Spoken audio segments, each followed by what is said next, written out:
New Delhi, high in the Himalayas, an enormous fistfight erupted in early May between the soldiers of China and India.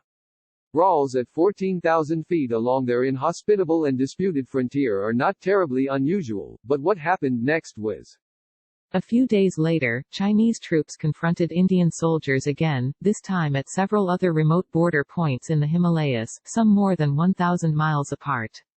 Since then both armies have rushed in thousands of reinforcements. Indian analysts say that China has beefed up its forces with dump trucks, excavators, troop carriers, artillery and armored vehicles, and that China is now occupying Indian territory. No shots have been fired, as the de facto border code dictates, but the soldiers have fought fiercely with rocks, wooden clubs and their hands in a handful of clashes. In one melee at the glacial lake Pangong Tso, several Indian troops were hurt badly enough that they had to be evacuated by helicopter, and Indian analysts said Chinese troops were injured as well. Nobody thinks China and India are about to go to war. But the escalating buildup has turned into their most serious confrontation since 2017 and may be a sign of more trouble to come as the world's two most populous countries increasingly bump up against each other in one of the bleakest and most remote borderlands on Earth. President Trump, unsolicited, stepped in on Wednesday, offering on Twitter to mediate what he called a raging border dispute. For India, the Chinese incursions and maneuvers at multiple points along the more than 2,100-mile border have raised suspicions of a concerted campaign to exert pressure on the government of Prime Minister Narendra Modi. With the world consumed by the coronavirus pandemic, China has acted forcefully to defend its territorial claims, including in the Himalayas. In recent weeks, the Chinese have sunk a Vietnamese fishing boat in the South China Sea, swarmed a Malaysian offshore oil rig, menaced Taiwan, and severely tightened their grip on the semi-autonomous region of Hong Kong. The confrontation with India fits a broader pattern of Chinese assertiveness, said Tanvi Madan, director of the India Project at the Brookings Institution in Washington, noting that it was the fourth flare-up since China's authoritarian leader, Xi Jinping, rose to power at the end of 2012. India's government has disclosed few details about what has actually happened, saying in a statement only that it was the Chinese side that has recently undertaken activity hindering India's normal patrolling patterns. Mr. Modi, who is usually outspoken in defense of his country's interests, appears intent on avoiding an escalation, analysts said.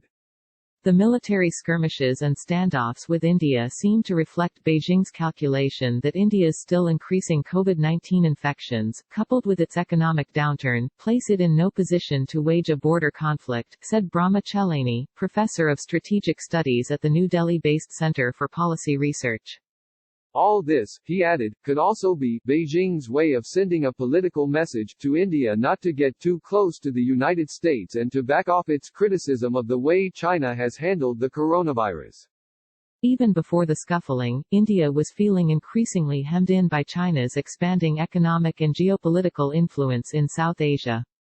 To the west, the Chinese are working with Pakistan, India's archenemy, and recently agreed to help construct an enormous dam on the border of Pakistan-administered Kashmir, an area India claims.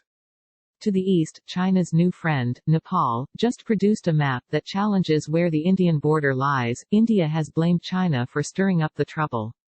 Nepal was once a close ally, but after India encouraged a punishing trade blockade in 2015, Nepal drifted closer to China.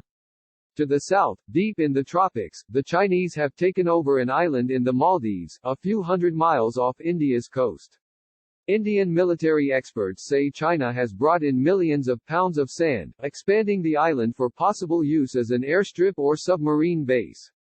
Obviously, the Chinese aim is to pressurize India, said D.S. Huda, a retired general in India's army. China's foreign ministry has blamed India for the recent tensions but tried to play down the confrontation.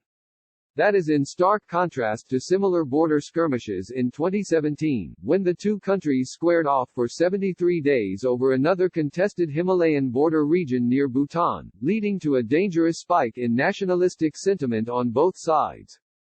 The Chinese border troops are committed to upholding China's territorial and sovereignty security, responding resolutely to India's trespassing and infringing activities and maintaining peace and tranquility, a spokesman, Zhao Lijian, said after the first public reports of clashes emerged in mid-May. He urged India to refrain from taking any unilateral actions that may complicate the situation. Both countries run patrols along the disputed border, known as the line of actual control, the precise location of which can be blurry. The packs of soldiers marching up and down the mountains are under strict orders not to shoot at each other, security analysts said, but that doesn't stop them from throwing rocks. Or the occasional punch. Sometimes, big passing patrols collide. A few years ago, another Indochina brawl broke out, and was captured on video, at the same mountain lake where some of the clashes happened this month. China has not officially acknowledged any recent deployment of forces to the Himalayas. But Global Times, a tabloid controlled by the Communist Party, cited a source close to the People's Liberation Army in a May 18 article who said China's military bolstered its forces in response to what it considered illegal construction by India in or near Chinese territory.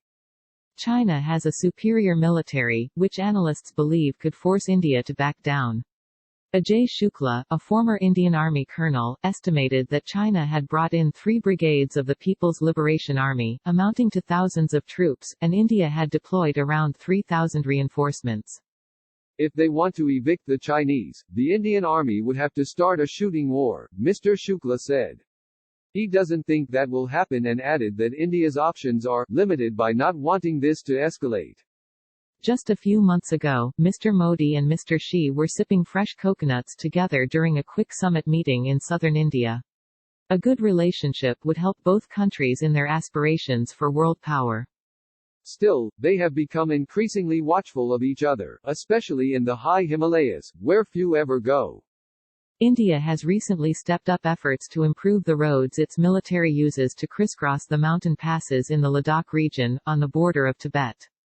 These roads are not easy to build. They snake across a gravelly landscape of high-altitude rivers, glaciers and passes at 17,000 feet above sea level.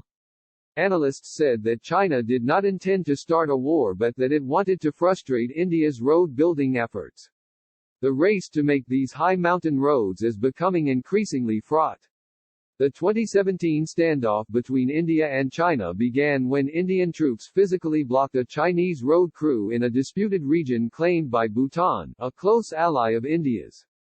China is also sensitive about the Indian border because it abuts 2 regions within China that Beijing is especially concerned about, Tibet and Xinjiang.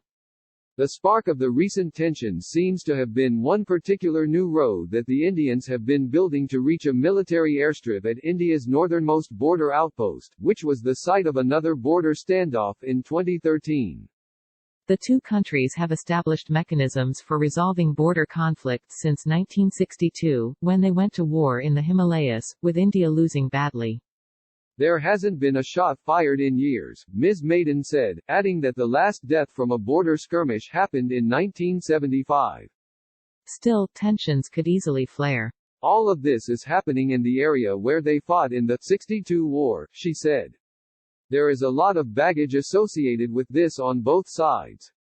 Jeffrey Gettleman reported from New Delhi, and Stephen Lee Myers from Seoul, South Korea. Hari Kumar contributed reporting from New Delhi, and Salman Masood from Islamabad, Pakistan. Claire Fu contributed research from Beijing.